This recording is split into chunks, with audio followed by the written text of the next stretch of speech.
बहुत स्वागत है आप सभी का टोटल टीवी में और मैं हूं आपके साथ जया पाल। आप सभी का बहुत स्वागत है हमारे खास कार्यक्रम में, जहां पंजाब के किसान संगठन के दिल्ली कूच की तैयारी को देखते हुए अब हरियाणा की टेंशन एक बार फिर से बढ़ गई है। पंजाब के किसान पैदल जत्थों के साथ 6 दिसंबर को दिल्ली की ओर बढ़ेंगे और गौरतलब है कि करीब 300 दिन से शंभू और खरौरी बॉर्डर पर धरना दे रहे किसानों का आरोप है कि केंद्र सरकार किसानों की मांगों से भाग रही है। तो वहीं 18 फरवरी से बातचीत भी बंद है। ऐसे में किसानों के तेवर को देखकर अब प्रदेश सरकार अलर्ट हो गई है। सीएम नायब सिंह सैनी कह रहे हैं कि आंदोलन तो पंजाब और कांग्रेस शासित प्रदेशों में होना चाहिए जहां एमएसपी नहीं मिल रही। उधर पूर्व मुख्यमंत्री भूपेंद्र हुड्डा ने सरकार को किसानों से बातचीत करने को कहा, लेकिन अब सवाल ये उठता है कि एक बार फिर से इस आंदोलन का हरियाणा सरकार पर क्या असर होगा।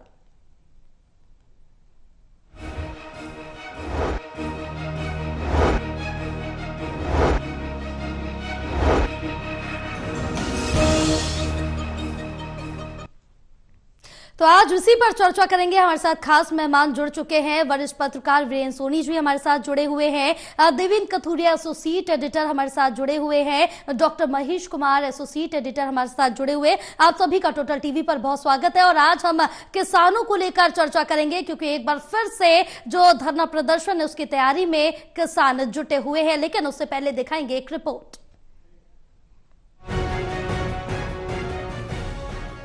पंजाब के किसान नेताओं ने दिल्ली कूच का ऐलान कर दिया है। किसान संगठनों ने अपनी पुख्ता रणनीति तैयार की है। वो 6 दिसंबर को दिल्ली कूच करेंगे, पर इस बार पैदल जत्थे ही दिल्ली की ओर निकलेंगे।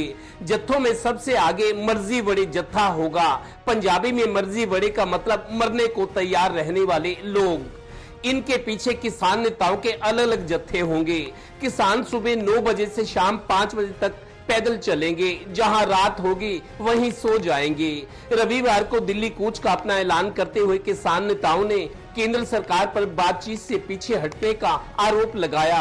कहा कि 18 फरवरी से कोई बातचीत नहीं हुई, इसलिए हुण असी दिल्ली नू निकल रहे हाँ। किसान एमएसपी की कानूनी गारंटी सहित दूसरी मांगे मनवाने पर अड़े हैं। मैं फिर अपील करता हूं देश के किसान मजदूर से, आइए अब निर्णायक लड़ाई में हम पहुंचे हैं। या तो केंद्र वार्ता करेगा या फिर टकराएगा। ये केंद्र और पंजाब ने सोचना है। कोई ठोस प्रपोजल लाए, किसानों के मसले हल हों। हम वार्ता के लिए दरवाजे खुले रखते हैं। गौरतलब है कि हरियाणा से लगते शंभू और खनौरी बॉर्डर पर किसान करीब 300 दिन से धरने पर बैठे हैं। पंजाब के किसान अगर 6 दिसंबर को दिल्ली कूच के लिए निकलते हैं तो खनौरी बॉर्डर पर 6 दिन से आमरण अनशन पर बैठे बड़े किसान नेता जगजीत सिंह डल्लेवाल का अनशन वहीं चलता रहेगा। डल्लेवाल का कहना है कि हमारा ये संघर्ष और कुर्बानी अगली पीढ़ी के लिए है। अब सवाल ये है कि पंजाब के किसानों का दिल्ली कूच होता है तो किसानों को हरियाणा से होकर गुजरना होगा। 3.5 साल पहले भी किसान जब ट्रैक्टरों पर दिल्ली के लिए निकले थे, सबसे पहले अंबाला, फिर कुरुक्षेत्र, करनाल, पानीपत और दिल्ली बॉर्डर पर सोनीपत में किसानों का हर जगह पुलिस और सुरक्षा बलों से टकराव हुआ था। ऐसे में हरियाणा की टेंशन फिर बढ़ सकती है। अगर पंजाब के किसान हरियाणा तक आ जाते हैं तो फिर हरियाणा के किसान संगठन भी घरों से बाहर निकलकर सड़कों पर आ जाएंगे। उन्हें पंजाब के किसानों का साथ और सपोर्ट देना जरूरी हो जाएगा।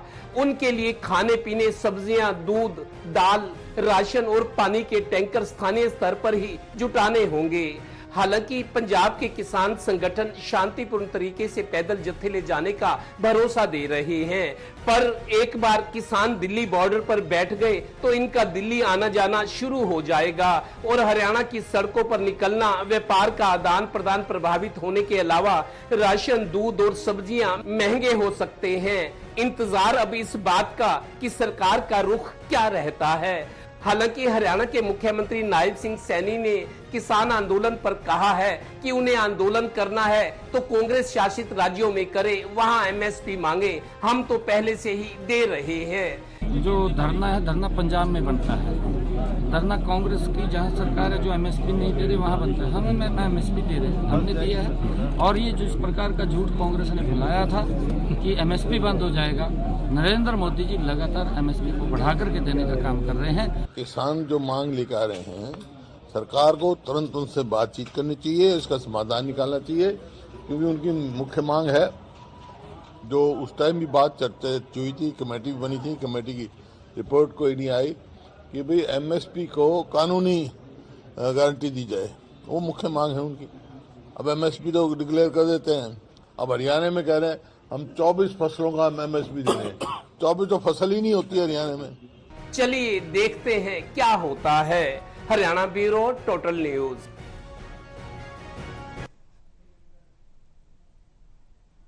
तो एक बार फिर से किसानों में आंदोलन को लेकर जो चिंगारी वो साफ तौर से देखने को मिल रही है। सबसे पहले देवेंद्र कथुरी जी आपके पास आएंगे। देवेंद्र, जिस तरह से देखें कि एक बार फिर से किसान दिल्ली कूच के लिए तैयार हो गए हैं, 6 दिसंबर को दिल्ली कूच कर जाएंगे, लेकिन सबसे पहले अगर यहाँ पर सवाल खड़ा होता है तो इस आंदोलन का हरियाणा सरकार पर क्या असर होगा?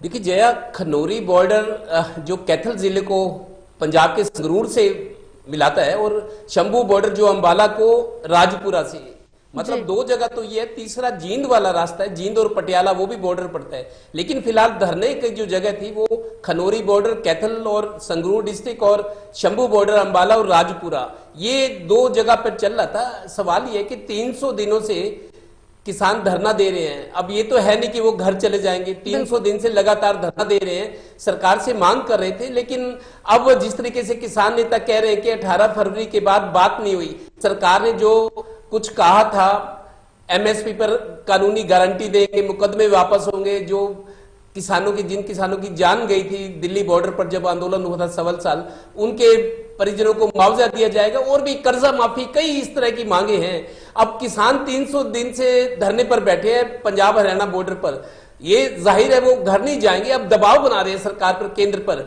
या तो मांग मानो नहीं तो हम दिल्ली आ रहे हैं। तो मेरे को लगता है अभी तो 6 दिसंबर को 3-4 दिन पड़े हैं, लेकिन यूपी के किसान तो आज ही अपनी मांगों को लेके दिल्ली में आना चाह रहे थे।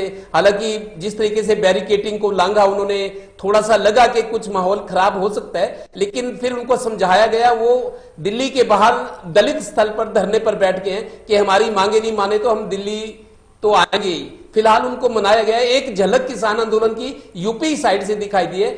अगर पंजाब के किसान दिल्ली जाते हैं, जाहिर है उनको हरियाणा से होकर जाना पड़ेगा, रास्ता तो और कोई है नहीं। 2-3 रास्ते हैं, एक जींद से पटियाला वाला रास्ता, अंबाला जीटी रोड, और तीसरा ये कैथल से रास्ता मिलता है। तो हरियाणा की टेंशन वाकई बढ़ गई। और आज जैसे मुख्यमंत्री का बयान भी आया है कि हम तो एमएसपी पर फसलें खरीद रहे हैं, हमने गारंटी नहीं दी, हम खरीद भी रहे हैं। तो लेकिन विपक्ष के नेता भूपेंद्र हुड्डा कह रहे हैं कि 24 फसलों पर सरकार की खाली बयानबाजी है, किसानों को बरगलाया जा रहा है। दूसरी बात यह है कि अगर किसान आते हैं तो जो मेन रास्ता है चंडीगढ़ दिल्ली का, 6 जिले पड़ते हैं, जो हमने पिछले आंदोलन में किसानों को देखा। जैसे ही वो पंजाब से हरियाणा में आए, अंबाला में पहला टकराव हुआ था शंभू बॉर्डर से, इधर हरियाणा में घुसते ही, उसके बाद कुरुक्षेत्र में लाठीचार्ज हुआ, बहुत सारी कन्फ्रंटेशन हुई थी, लाठीचार्ज भी हुआ, लेकिन किसान रुके नहीं, पूरी तैयारी के साथ आए थे। पुलिस की लाठियां खाने के बाद भी वो वापस नहीं मुड़े, दिल्ली की तरफ गए। फिर आए करनाल, सीएम सिटी थी तब, मनोहर लाल जी थे, तब भी उन पर लाठीचार्ज हुआ। पानीपत में भी पुलिस लाइन के पास आंसू गैस के गोले छोड़े गए, उन पर पानी की बौछारें हैं। सोनीपत जहां उनको बॉर्डर पर बैठना, सोनीपत पुलिस ने भी रोकने की कोशिश की, लेकिन रुके नहीं। मेरे को लगता है किसान आंदोलन जिस तरीके से आज भी हमने देखा, जो यूपी के किसान थे नारे लगाते थे जय जवान जय किसान, तो वो शायद एक मनोवैज्ञानिक दबाव भी डालते हैं जो फोर्स के जवान हैं। जैसे आंदोलन चला था, उनको ये कहा गया था कि जो पुलिस में या पैरामिलिट्री फोर्सेस में, सेंट्रल गवर्नमेंट में जो जवान हैं सरकार के, उनके वो ज्यादातर किसान परिवार से आते हैं। तो कहीं ना कहीं इमोशनल अटैचमेंट दिखाने की कोशिश होती है। शायद उनको थोड़ी सी सॉफ्ट कॉर्नर रहता है कि अब जैसा पंजाब के किसान कह रहे हैं, जगजीत सिंह डल्लेवाल, वो कहते हैं कि हम कुर्बानी दें, हम जो संघर्ष करें आने वाली पीढ़ी के लिए कर रहे हैं। तो इस तरीके से इमोशनल बातें करके लोगों का थोड़ी सी सहानुभूति बटोरना चाह रहे हैं। फिलहाल आज 7वां दिन शुरू हो गए। जगजीत सिंह डल्लेवाल, उनकी सेहत गिरनी, बीपी वगैरह है, ब्लड शुगर है, टेस्ट किए जा रहे हैं, तो उनकी स्थिति भी चिंताजनक होती जा रही है। अगर कुछ उस तरह की स्थिति पैदा होती है तो सरकार के लिए और मुश्किल हो जाएगी। फिलहाल हरियाणा सरकार की मुश्किलें बढ़ी हुई है। अंबाला एसपी की तरफ से आज एक लेटर गया था, न्योता दिया है किसानों को। हरियाणा सरकार ये कहती है कि आप दिल्ली जाइए, लेकिन हमें परमिशन दिखाइए कि आपके पास दिल्ली जाने की परमिशन है, आप हरियाणा से तब गुजरेंगे। दूसरा, उनको ये कहा गया कि दिल्ली में अगर आप जाएंगे तो कहां पर धरना देंगे। तीसरी बात यह है कि हरियाणा से आप जाते हैं तो आपके पास कोई हथियार उस तरह की चीजें नहीं है।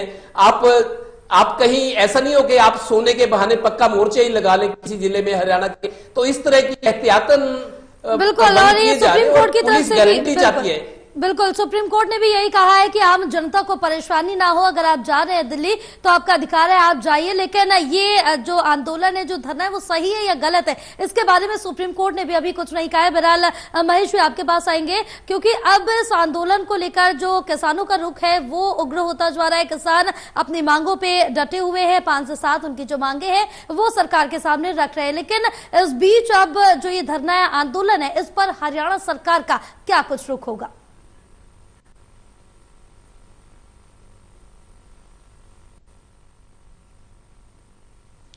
देखिए, पहले तो ये समझने की जरूरत है कि क्या पिछला जो किसान आंदोलन था कुछ वैसा ही आंदोलन आगे भी हो सकता है। तो जवाब है कि वैसा आंदोलन नहीं हो सकता, क्योंकि पिछला जो आंदोलन था वो संयुक्त किसान मोर्चा के बैनर तले आयोजित किया गया था और उसमें हरियाणा प्रदेश के हर एक किसान संगठन की भागीदारी उसमें थी। लेकिन अब अगर हरियाणा प्रदेश के किसान संगठनों की भागीदारी को समझने की कोशिश की जाए तो एक बेहद छोटा संगठन है अभिमन्यु कोहाड़ का, जो कि इस समय जगजीत सिंह डल्लेवाल के मोर्चे के साथ खड़ा हुआ है। हरियाणा प्रदेश का ये एक संगठन जो अभिमन्यु कोहाड़ का है वो इस वक्त इस आंदोलन के साथ है। इसके अलावा अगर एक दूसरे संगठन की बात की जाए तो बेहद छोटा ये संगठन है भारतीय किसान यूनियन शहीद भगत सिंह का। ये इस नाम से ये संगठन बनाया गया और ये भी अस्तित्व के लिहाज से बेहद छोटा संगठन माना जाता है। सिर्फ और सिर्फ यही 2 संगठन है जो कि इस वक्त इस आंदोलन को, इस मोर्चे को, इस संघर्ष को आगे बढ़ाने के लिए अपनी हामी भर रहे हैं। इसके अलावा तमाम जो दूसरे किसान संगठन थे, तमाम जो वामपंथी किसान संगठन थे, चाहे वो अखिल भारतीय किसान सभा है या दूसरे जो अलग अलग किसान संगठन हरियाणा प्रदेश में सक्रिय इस वक्त आंदोलन के वक्त नजर आए थे, तमाम वो संगठन इस आंदोलन से, इस संघर्ष से किनारा किए हुए हैं। वो इस संगठन इस संघर्ष में शामिल नहीं है। यानी जो इंटेंसिटी है वो इंटेंसिटी बनती है भागीदारी से, भागीदारी बनती है संख्या से, और संख्या जो है, अब मुझे लगता है कि पंजाब का जिक्र करें तो वहां पर भी आधी से भी कम जो पिछले संघर्ष के दौरान देखने को मिली थी, आधे से भी कम जो संगठन है, कह सकते हैं कि 20-22% ही इस आंदोलन में जो मौजूदा नजर आ रहा है उसमें भागीदारी ले रहे हैं। और हरियाणा प्रदेश के अगर आंदोलनकारी संगठनों का जिक्र किया जाए तो मुझे लगता है कि 92-95% जो किसान संगठन थे वो इस संघर्ष से, इस आंदोलन से किनारा किए हुए हैं। उनका इस संघर्ष से कोई लेना देना नहीं है। तो ऐसे में अब पिछली घटनाओं को इस आंदोलन के साथ जोड़कर अगर समझने की कोशिश की जाएगी तो इंटेंसिटी बहुत ज्यादा हो जाएगी। लेकिन असलियत यह है कि पंजाब के 20-22% और हरियाणा के 20-22% किसान जो है वो इस आंदोलन में शामिल हैं, और बाकी कह सकते हैं कि 75 से जो 80% हैं वो इस संघर्ष में शामिल पंजाब के किसान भी नहीं है, और हरियाणा के 95-97% जो किसान संगठन हैं वो इस संघर्ष में शामिल नहीं है। यानी जो पिछली बार तस्वीरें देखने को मिली थी वो इस बार नहीं मिलेंगी, और पूरी सख्ती के साथ अगर हरियाणा सरकार इन्हें रोकने की कोशिश करेगी तो मुझे लगता है कि रोका जा सकता है। पिछली बार संख्या बहुत ज्यादा थी, इसी वजह से बल का प्रयोग जो है वो नाकाफी साबित हो रहा था और किसी की जान सरकार नहीं ले सकती थी। लेकिन इस बार संख्या के लिहाज से पंजाब के किसान कमजोरी में पड़ेंगे और हरियाणा प्रदेश के जो किसान संगठन है वो अपना सपोर्ट, जिसकी वजह से इन्हें अगर जबरदस्ती दिल्ली तक पहुंचने की कोशिश की गई इन किसान संगठनों की तरफ से तो वो संभव शायद इस बार नहीं हो पाएगा। बिल्कुल, क्योंकि इस बीच अगर देखा जाए तो किसान लगातार अपनी मांगे सामने रख रहे हैं और कहीं ना कहीं जिस तरह से देखें कि पूर्व मुख्यमंत्री भूपेंद्र हुड्डा की तरफ से भी ये कहा गया कि सरकार को बातचीत करनी चाहिए किसानों से और उनको समाधान देना चाहिए। विनीत सुनीजी, अब जिस तरह से देखें कि हरियाणा सरकार ने पंजाब के किसानों को हरियाणा पंजाब बॉर्डर पर ही रोक रखा था। पिछली बार जिस तरह से देखें कि बड़ी संख्या में ट्रैक्टर ट्रॉली लेकर किसान बॉर्डर पर पहुंच रहे थे और उस समय भारी बल का प्रयोग किया गया था और वहीं किसानों को रोक दिया गया था। लेकिन इस बीच अब जो किसान है पैदल ही कूच दिल्ली के लिए कर रहे हैं और सुप्रीम कोर्ट की तरफ से भी साफ तौर से कहा गया कि अगर आप शांति से आकर धरना प्रदर्शन कर रहे हैं तो आप कर सकते हैं। बहरहाल सही गलत इस पर कोई भी टिप्पणी सुप्रीम कोर्ट ने नहीं की है।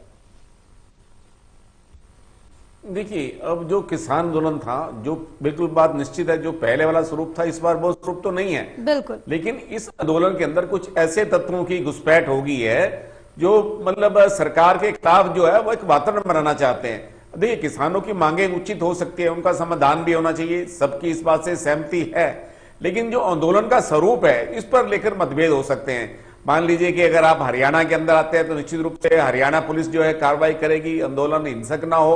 और देखिए, जब आप हरियाणा में प्रवेश करेंगे, कहीं भी रास्ते में अवरोध खड़ा करेंगे तो यहाँ के उद्योगों को नुकसान होता है, यहाँ के लोगों को जो है उनको पीड़ा पहुंचती है, जो आवागमन के जो साधन है वो प्रभावित होते हैं। तो ऐसे के अंदर सरकार का एक फर्ज बनता है कि आंदोलनकारी अब सहमत तो होंगे, जो सरकार की ओर से दिशा निर्देश देंगे उनको मानने के लिए बाध्य भी होंगे। ये तो आज की बैठक के बाद पता चलेगा जो अंबाला के अंदर हो रही है। लेकिन एक बात है कि जब वो हरियाणा के अंदर आएंगे तो निश्चित रूप से हरियाणा में भी कुछ ना कुछ उनके प्रति सहानुभूति तो पैदा होगी, ऐसी बात नहीं है कि सहानुभूति नहीं होगी। तो लेकिन एक बात बड़ी स्पष्ट है कि ये मुख्यमंत्री नायब सैनी के लिए भी चुनौती है कि वो आंदोलन से कैसे निपटते हैं। देखिए, जो भारतीय जनता पार्टी के किसान संगठन है वो बैकफुट पर है, क्योंकि भारतीय जनता पार्टी का किसान मोर्चा वो किसानों के अंदर इतनी सहानुभूति हासिल नहीं कर पाया, जो सरकार का पक्ष है उस तक वो नहीं पहुंचा पाया। लेकिन जो दूसरे आंदोलनकारी संगठन है वो धीरे धीरे अपना एक ग्राउंड बनाने का प्रयास करेंगे। अब जब हरियाणा में निकलेंगे, हरियाणा से निकलेंगे तो हरियाणा के किसान उनको निश्चित रूप से मदद भी देंगे, उनके आवास की भोजन की व्यवस्था करेंगे। लेकिन आंदोलन का ये किस दिशा में जाएगा ये भी कहना मुश्किल है। लेकिन एक बात है कि सरकार अपने स्तर पर बातचीत का प्रयास भी कर रही है और करेगी भी। और आंदोलन जो है मतलब सही दिशा में जाना चाहिए। मतलब आंदोलन अगर विध्वंस की तरफ जाएगा तो इससे ना तो किसानों का भला होने वाला है, ना किसान संगठनों का कोई आधार बढ़ेगा और जनता को भी नुकसान होगा, जनता को पीड़ा झेलना पड़ेगी। तो ये पिछली बार भी देख लीजिए, अंबाला का था, चाहे सोनीपत का उद्योग था, काफी प्रभावित हुआ, इतने दिन तक रास्ते बंद रखे गए। तो इसलिए अगर किसानों को जनता की भी सहानुभूति लेनी है, तो जनता का साथ लेना है, तो उनको भी कठिनाई ना हो, तो जनता के साथ उनका पक्ष का भी ध्यान रखना चाहिए। अब ये आंदोलन के स्वरूप पर निर्भर रहेगा, किसान जो नेता है वो किस ढंग से आंदोलन को आगे बढ़ाते हैं। लेकिन एक बात, ये आंदोलन में अगर हिंसा का स्वरूप हुआ तो इससे किसान संगठनों को नुकसान होगा। बिल्कुल, क्योंकि देवेंद्र जी जिस तरह से देखें कि किसान अब रुकने वाले नहीं है, क्योंकि इस आंदोलन को लेकर सीएम सैनी ने भी ये कहा है कि आंदोलन तो पंजाब और कांग्रेस शासित प्रदेशों में होना चाहिए जहां एमएसपी नहीं मिल रही है। हम तो एमएसपी पर ही किसानों की जो फसलें वो खरीद रहे हैं। लेकिन अब जिस तरह से देखें कि अब जो ये पूरी आंदोलन है, क्या हम इसको राजनीति से प्रतिपूर्ण कह सकते हैं, क्योंकि कहीं उकसावे वाली राजनीति जरूर खेली जा रही है। देखिए जया, अभी 6 तारीख को, आज 2 तारीख खत्म होगी, 3, 4, 5, 6 को तो उनका ऐलान है कि हम कूच करेंगे, शुरू कर देंगे अपना सफर दिल्ली की तरफ। तो 3 दिन का टाइम है। एक तरफ तो वो किसानों को लामबंद कर रहे हैं, जैसे उनका वो जो जत्थे हैं जो कुर्बानी देने के लिए तैयार रहते हैं, मतलब जरूरत पड़े तो उनको लगता होगा कि कुर्बानी देने से शायद काम और आसान हो सकता है, या इस तरीके के संकेत देना चाह रहे हैं। दूसरी बात, पंजाब के किसान तैयारी तो कर रहे हैं। जगजीत सिंह डल्लेवाल जो एक बड़े नेता है, किसान नेता, बहुत मतलब वो कोर कमेटी में है, उनकी उम्र को देखते हुए उनको कैंसर भी है। कई लोगों को पता है कि जगजीत सिंह डल्लेवाल ये कहते हैं कि शायद उनके परिवार में भी किसी की डेथ हुई थी, और फिर वो खुद कहते हैं कि मैं कैंसर का मरीज हूं, लेकिन ये मैं लड़ाई किसानों के लिए लड़ रहा हूं। अभी उनको आज 7वां दिन है, उनका सेहत गिरनी, बुरा प्रभाव पड़ना शुरू हो गया है। अभी 3 दिन और है।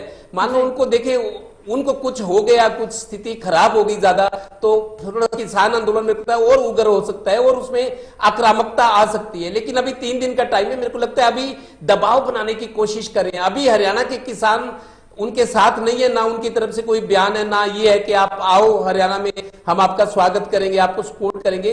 अभी पिछली बार भी हमने देखा, पंजाब के किसान जब दिल्ली की तरफ बढ़े थे, जैसे ही उन्होंने एंट्री की तो हरियाणा वाले भी मीटिंग करने लगे कि किसानों का मसला एक साझा मसला है जिसके लिए लड़ाई लड़ी जा रही है, सरकार से मांगे मनवानी है। तो फिर हरियाणा के किसान तैयार हो गए थे, जब पंजाब वाले चलने को थे या चल पड़े थे। लेकिन हरियाणा में अभी इस तरह की बात नहीं है। और दूसरा, ये जो आंदोलन जब खत्म हुआ था 1.25 साल के बाद दिल्ली बॉर्डर पर, सरकार ने भी, देखिए राजनीति और सरकार कैसे चलती है, डिवाइड एंड रूल तो होता ही है, अंग्रेजों के टाइम से चला रहा है कि अगर किसी का मुकाबला करना है तो उसकी कमजोरियां ढूंढी जाए। तो जो किसान संगठन है, जो तब उबाल जो आया था, जो एक जज्बा था लड़ने का, वो जो माहौल बना था, वो वैसा नहीं हो सकता।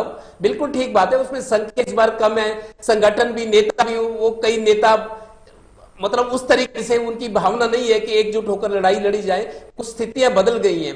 ऐसी स्थिति में 3 दिन तो अभी जगजीत सिंह डल्लेवाल की सेहत देखनी होगी। अगर उनकी स्थिति खराब होती है तो मेरे को लगता है सरकार को जल्दी कुछ फैसला लेना पड़ेगा।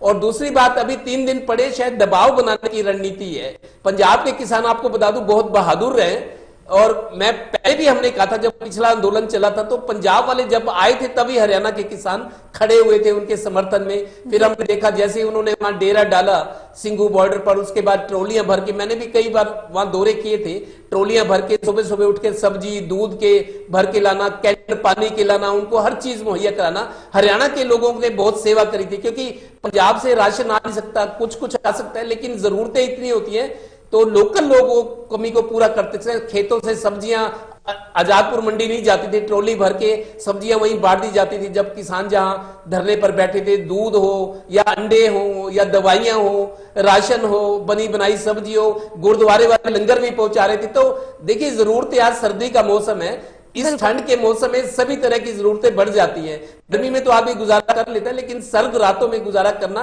सड़क पर सोना, टेंट में सोना बड़ी दिक्कतें होती हैं। बिल्कुल, क्योंकि कहीं ना कहीं जरूरतें भी पूरी हो रही है यहाँ पर, और जिस तरह से देखिए कि किसानों को समर्थन भी मिल रहा है। लेकिन महेश जी, जिस तरह से देखिए कि नालसैनी ने कहा कि हम तो एमएसपी पर ही फसलें खरीद रहे हैं, और जिस तरह से देखे कि जो ये पंजाब में अगर बात करें या कांग्रेस शासित जगहों की बात करें तो वहां पर इस तरह से जो एमएसपी पर है वो फसलें नहीं खरीदी जा रही हैं, जिस वजह से ये परेशानी किसानों को आ रही है। लेकिन अगर अब बात की जाए तो इससे पहले काफी बड़े स्तर पर किसानों का जो हुजूम था वो दिल्ली के लिए कूच किया था, लेकिन अब संख्या बल भी कम है, और जिस तरह से ट्रैक्टर ट्रॉली का इस्तेमाल किया गया था अब वो भी कम नजर आ रही है। लेकिन किसानों में वही उग्र आंदोलन साफ तौर से देखने को मिल रहा है। अगर बीजेपी का ये कहना है कि भाई हम तो एमएसपी पर खरीद रहे, तो परेशानी कहां पर आ रही है?